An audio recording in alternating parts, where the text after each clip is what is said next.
अस्सलाम वालेकुम, Rana Haris Pakistan property leaders बहरिया town Karachi से। नाजरीन, आज एक नया टॉपिक, क्या बहरिया टाउन कराची के अंदर अच्छे दिन वापस आने लगे हैं। और जबकि इसके पैरेलल हम देखते हैं कि बहुत सारी चीज़ें जो है वो चल रही हैं।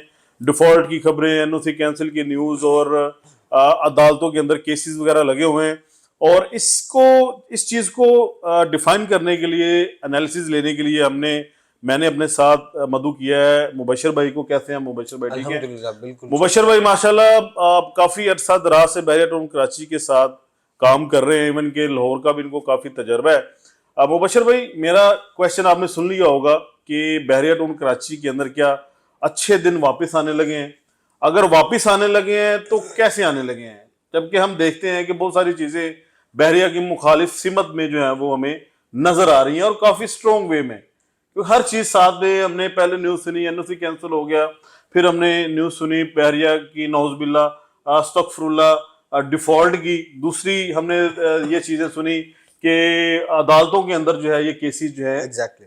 काफी जोर पकड़ रहे हैं। तो उसके सब चीजों के मुतबादिल जो है, उसके बावजूद बहरिया टाउन के दिन अच्छे कैसे आने लगे हैं? देखिए हारिस भाई, आपने काफ़ी मल्टीपल क्वेश्चन जो हैं वो इसमें किए हैं। मैं एक एक करके उसका जवाब दूंगा। सबसे पहले तो आपने बात की कि SBCEA जो है उसकी जानिब से नोटिफिकेशन जारी हुआ कि इसका NOC कैंसिल किया जा रहा है बहरिया टाउन का। दूसरा आपने क्वेश्चन किया कि सुप्रीम कोर्ट के अंदर जो है वो इस टाइम पे हियरिंग चल रही है और काफ़ी जो बाहर हमारे सामने चीज़ें आती हैं उसमें पता लगता है कि जो जजेस हैं वो काफ़ी इसको लेके टफ काफी सीरियस हैं और काफ़ी टफ जो है वो चीज़ें जो उनका मुकालमा है और ये सारी चीज़ें डिबेट सामने आती है तो वो जब पढ़ी जाती है तो लगता है कि कोई चीज़ें बहुत डिफरेंट होने जा रही हैं। लेकिन इसी के साथ आपका जो एक अलग से क्वेश्चन था कि जो रूमर्स क्रिएट हो जाते हैं मार्केट के अंदर, बेचैनी का सा आलम हो जाता है, मार्केट डाउन भी है और जो लोग रहने वाले हैं वो इस टाइम पे क्या सोचते हैं, क्या है मामलात, और एक नई लहर जो आने वाली है उसको किस तरह से फेस किया जा सकता है या क्या वो आने वाली नई लहर है। देखिए, मैं ये बात करूँगा कि आज से हम 6 माह पहले की अगर बात करें तो हम काफ़ी हद तक ब्लाइंड थे। हमें को क्लैरिटी नज़र नहीं आ रही थी कि इलेक्शंस कब होंगे, ये गवर्नमेंट जो केयर टेकर गवर्नमेंट है ये कहाँ पे जा रही है, किस तरीके से जो मामलात को लेके चलेगी, या इसको तवील लेके चला जाएगा, या नई गवर्नमेंट जो है वो कैसे आएगी, कब बनेगी, ये सारी चीज़ों में हम बहुत ज़्यादा अब ब्लाइंड थे। अब चूंकि एक डेट अनाउंस हो चुकी है इलेक्शंस की, फिर उसके बाद सुप्रीम कोर्ट का केस लग जाना और सुप्रीम कोर्ट के केस लग जाने के दौरान ही मलिक रियाज साहब की तरफ से ये वाला वॉइस नोट आ जाना कि हम ये सारी चीज़ें आज से पहले भी फेस करते आए हैं और ये जो रूमर्स मार्केट में क्रिएट हो गए थे कि बहरिया शायद डिफ़ॉल्ट हो चुका हुआ है, तो इस पे मलिक साहब ने ये बात खुद सामने आके वॉइस नोट में जावेद चौधरी साहब को ये शेयर किया, वॉइस नोट के बताया कि ऐसी कोई खबर नहीं है, ऐसी कोई बात नहीं है कि हम ये हमारा जो बहरिया टाउन है ये हमारा जो है ना जान माल है, ये सारा कुछ है हमारा, ये हमारी सारी ज़िंदगी की मेहनत है। मुबशर भाई, आपकी बात को काट रहा हूँ। इसमें कोई शक नहीं है कि जब से मैं भी काफ़ी अरसा दराज से इस बहरिया के साथ मुंसलिक हूँ, बहरिया के नाम के साथ हम जुड़े हुए हैं और हमने पहलू जो है लोगों को दिखाया है।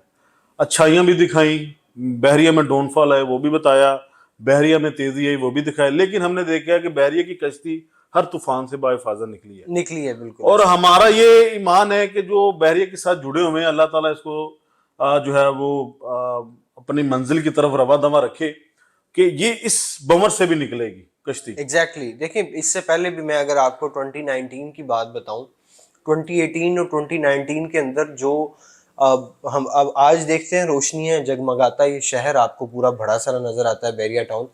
सिर्फ और सिर्फ घरों की जो लाइट्स थी वो ऑन हुआ करती थी, उसमें भी कई दफ़ा लोड शेडिंग आ जाया करती होती थी। 6-8 महीने बहरिया की लाइट ही ऑन नहीं थी जब केस चल रहा था। ठीक है, उस फेज से भी बाहर निकले और ये आज भी जब हेयरिंग हो रही है तो ये कमिट किया गया बहरिया टाउन की तरफ से कि जितनी भी पेनल्टी हम पे लगेगी या जो है वो हम दे रहे हैं, हम देने के लिए तैयार हैं, हम वो हर चीज़ अपने ड्यूज जो हैं वो पूरे करेंगे।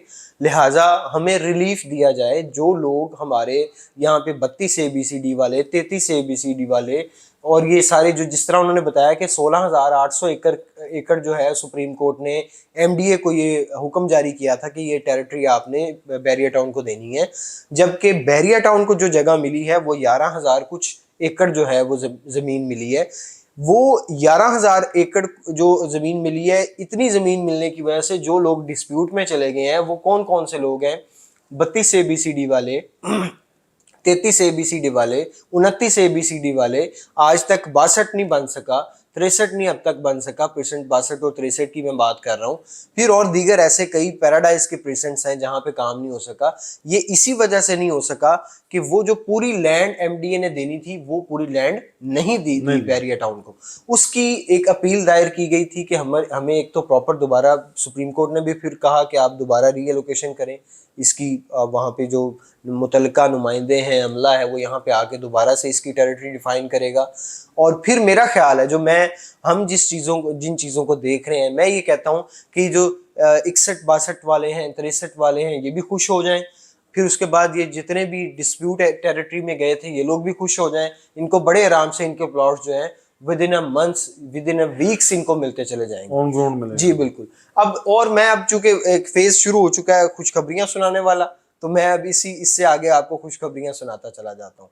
सर, जनवरी 2024 1 जनवरी को मलीर एक्सप्रेस वे जो है उसे ऑपरेशनल किया जा रहा है। बिल्कुल।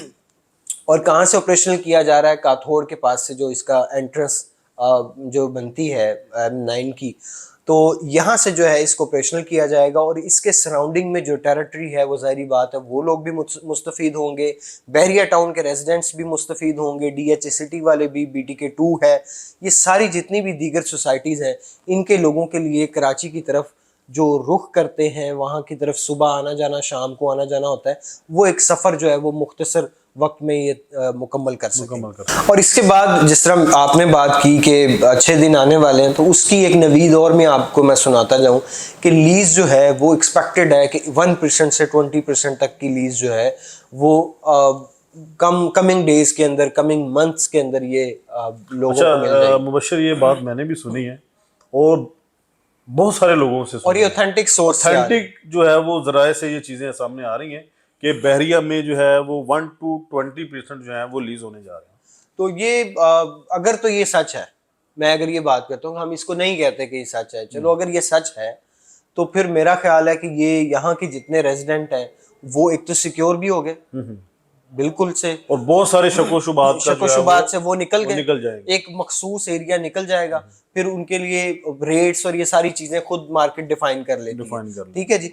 इसी तरह मेन जन एवेन्यू है, इसकी जो अहमियत है ये भी सामने निकल के आ जाएगी। अब भी है, अब भी कोई भी चीज निकलती है, प्रोडक्ट लॉन्च होती है, मेन जन एवेन्यू जो कि थीम पार्क तक की टेरिटरी है, मेन एंट्रेंस से, यहाँ पे मेरा नहीं ख्याल 1.5-2 माह के अंदर तक कोई यहाँ पे कोई प्रोडक्ट रहती है, सब बिक जाता है। हाँ, तो हाँ बिक।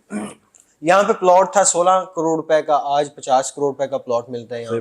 कमर्शियल मार्केट डाउन है तब भी यही रेट्स हैं, क्योंकि जो असल चीज है वो वाकई में वो यहाँ पे इन पैसों में मिलती है। फिर उसके बाद स्टेडियम की बात आ जाती है गुड न्यूज़ में, जिस तरह मैं बता रहा था, स्टेडियम 2025 के अंदर जो यहाँ पे मैचेस होने हैं, जो PSL 10 सेशन जो इसका चलना है, ये सारे यहाँ पे मैचेस, और ये क्योंकि इसकी स्पीड हमने ये देखी है कि जो स्टेडियम का काम है वो बहुत तेजी के साथ जा रहा है। तो ये सारी टेरिटरी जहाँ पे डेवलपमेंट हो चुकी हुई है, ये किसी भी तरह से डिमोलिश नहीं होने लगा। इसमें बहुत ज़्यादा हज़ारों लाखों लोगों का स्टेक है, मलिक रियाज साहब का स्टेक है, उनकी सारी ज़िंदगी की मेहनत है, वो कभी भी इसको किसी के हाथ में नहीं थमाएंगे, जाने नहीं देंगे। इसके लिए हर तरह से इसके पीछे मेहनत करेंगे। और मैं ये समझता हूँ कि उन लोगों का, जिन लोगों की यहाँ पे इन्वेस्टमेंट है, उन्हें बिल्कुल बेफिक्र हो जाना चाहिए।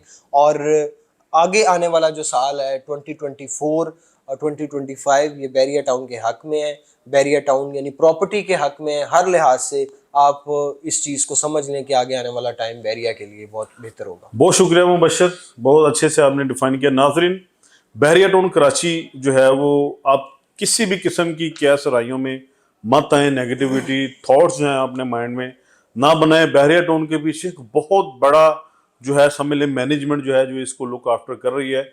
और यहाँ पे जैसे मुबशर ने बोला, एक इंसान का नहीं, हज़ारों लाखों लोगों का स्टेक जो है वो दांव पे लगा हुआ है।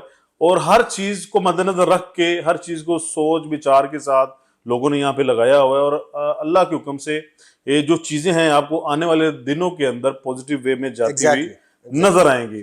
बहुत शुक्रिया मुबशर भाई। नाज़रीन, इसी बात से हमें इजाज़त दीजिएगा। अपना बहुत सारा ख्याल रखिएगा।